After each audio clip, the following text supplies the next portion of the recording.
Team 57, and we'll be talking today about screen addiction. This project is presented by Cedric Mobit, Devanshu Khatka, and Prohara. So what is screen addiction? Nowadays, a big issue has arisen in everyday life, screen addiction.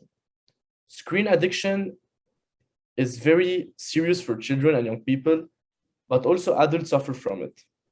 Screen addiction corresponds to excessive and uncontrollable screen practices, which can affect education, work, and relationships with others. It is mostly an addiction to the internet and more specifically to the pleasures found there, as romantic encounters, video games, and gambling. People also define screen addiction as the invasion of the motivation of an individual by a single object, and this whatever the consequences. Only the object of the addiction interests the person who's addicted, but the harmful consequences are less clear for him. According to the addictologist Young, the internet brings all the pleasures one could wish for, and that makes the person addicted to his screens. Internet addicts can be grouped into 5 categories. The first one is the addiction to cybersexuality. It is a sexual addiction characterized by virtual internet sexual activity that causes serious negative physical, emotional, relational, or even financial consequences.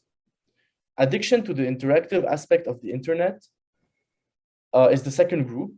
It's the addiction to social media like Instagram, Snapchat, Facebook, Twitter, TikTok, or WhatsApp.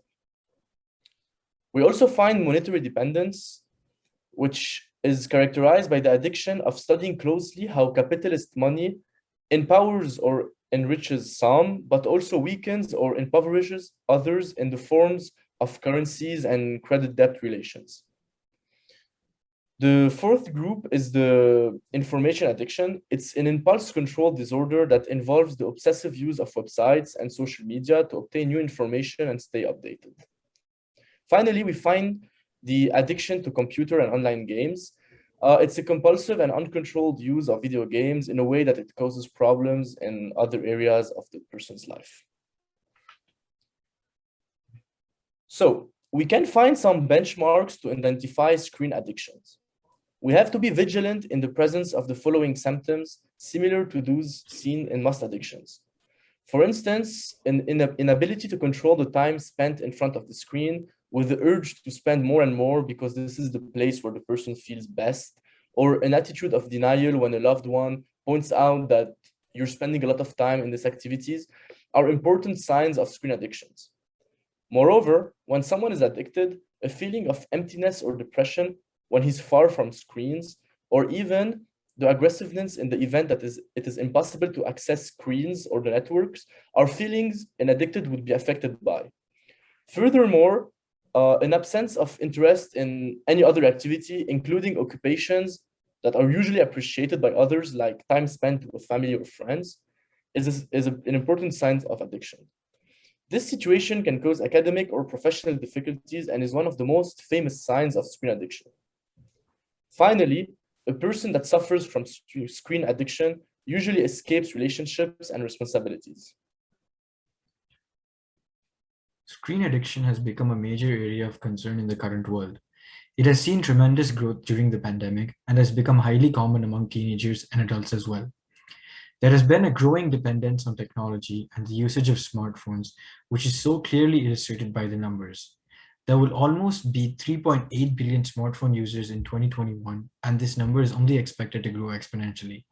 Humans tend to have a need to keep looking at their smartphones for unreasonable amounts of times, and it has some very harmful side effects on the eyes, brain, and mental health of a person. Screen time among teenagers has skyrocketed and is at an all-time high right now given the situation of the pandemic. Almost 72% of teens constantly check their smartphone for notifications as soon as they wake up in the morning, which is not good for the brain nor the eyes. Since some schools are still online, most children have to attend classes on their laptop or iPad, which is almost 6 to 7 hours a day spent on their screens. There are several surveys that indicate that teens are also missing out on family time and personal connections due to screen addiction. Screen addiction has also become a problem among professionals who have had to work from home during the pandemic. People working in the finance sector tend to stare at screens from open to close of the stock market, and that can cause extreme stress and strain on the eyes, leading to a bad eyesight. Almost 53% of American work professionals tend to have an always on culture where they work outside of designated office hours and sometimes during weekends too, which in turn affect their stress relieving activities. Screen addiction deals a major blow on one's mental health and human connection. A study has found out that almost half of the 18 to 34-year-olds lose their self confidence due to the social media feeds. It also affects one's sleep schedule and everyday activities. Technology has seen a huge surge in this century and does not seem to be slowing down. Smartphones are at the pinnacle of the techno world currently, and that seems to be a very big problem. App developers make apps more addictive by adding breathtaking visuals and going above and beyond to create realistic gameplay. And this is just gaslighting teens at this point. Humans tend to fall for these gimmicks as technology fulfills the need for interaction and stimulation on a daily basis. It impacts the pleasure systems in the brain in ways similar to drugs. Screen time among undergraduate students hasn't been so healthy in the last few months. They have been at an all-time high due to the pandemic, and studies show that they are linked directly to the increase in depression rates too. The graph on the left shows us the huge spike in screen time in recent times, and especially during the lockdown phase in the US. From a survey in 2020, it has been recorded that there has been about a 50 to 70% increase in the usage of the internet among students during the pandemic. The average American in 2021 spends almost 7 hours looking at a screen every day, and as you can see, that is much higher than previous years. To put this into perspective, almost 1/4 of one's day is spent looking at a piece of technology. This has severe side effects, including sleep deprivation, lack of focus and concentration, damage to the brain, and much more. The worst consequence is eye strain due to blue light, which causes their eyesight to deteriorate. Almost 73% of young adults in America report that they suffer from symptoms of digital strain. They also suffer from dry, irritated eyes and blurred visions almost every day. Screen addiction also affects college students' sleep schedules, and it has been reported that they only get about 4 to 5 hours of sleep during the weekdays. It also results in less productivity and lack of concentration while carrying out tasks. Academics take a huge hit due to screen addiction, and grades also drop to a very considerable amount. Now let's see the ways to deal with screen addictions. Technology has become an important part of society. It is used for education, research, leisure, and social activities. Therefore, it is impossible to eradicate technology from our lives.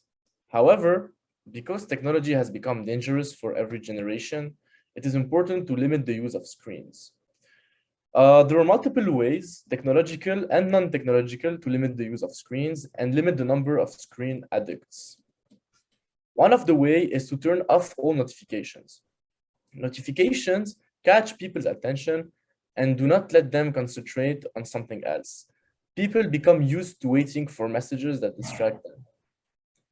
Second option is to limit what is on your home screen.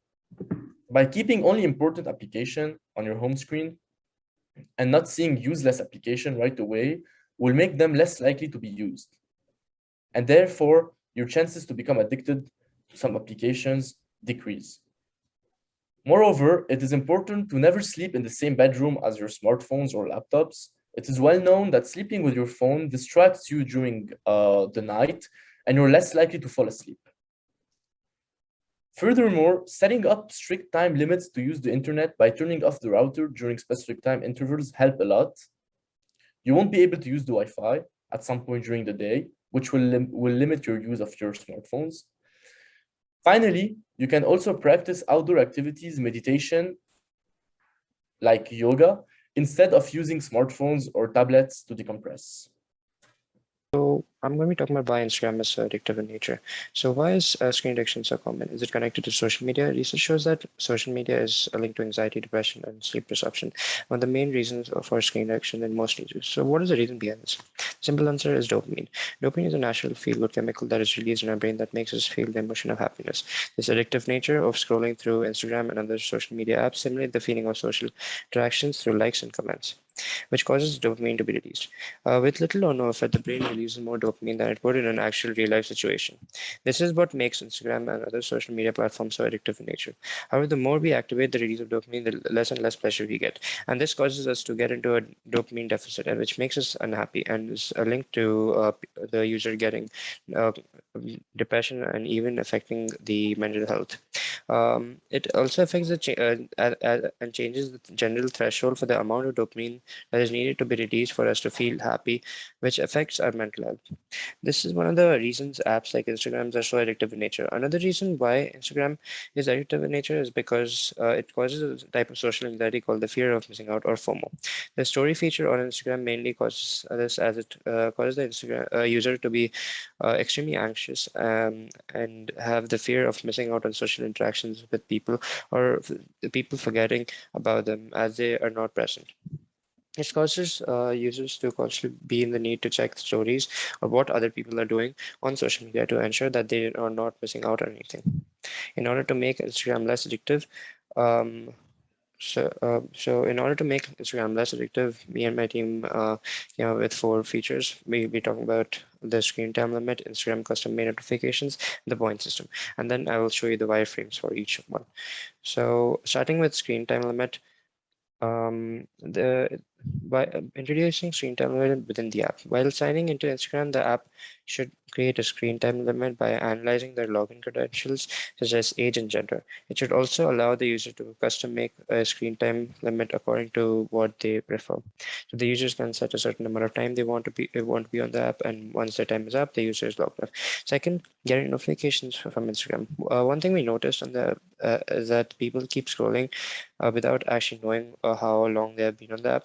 The feature will create a custom notification using the story feature on Instagram to notify um, the users how long they've been on the app. This will be done by Instagram algorithm judging how long the users have been on the app. Thirdly, the point system. The user itself will have a point. The app itself will have a point system, which can be compared with other people's points. The longer the user stays offline, the more points they gain out of it.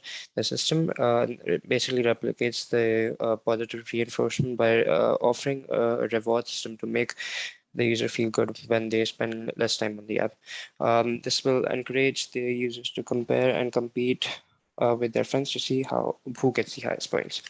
The fourth is the digital detox mode. The feature in the app can be enabled to switch off all notifications and take the user to an Instagram page custom made and filled with videos and music which aid in mindfulness and meditation. After this, the feature will log the user off for a selected amount of time. And it will help the user get into the right headspace. So now I'm going to be showing you the wireframes. The first one is the screen time limit. The second one is the custom made notification. The third is the point system, and the fourth is the digital detox mode.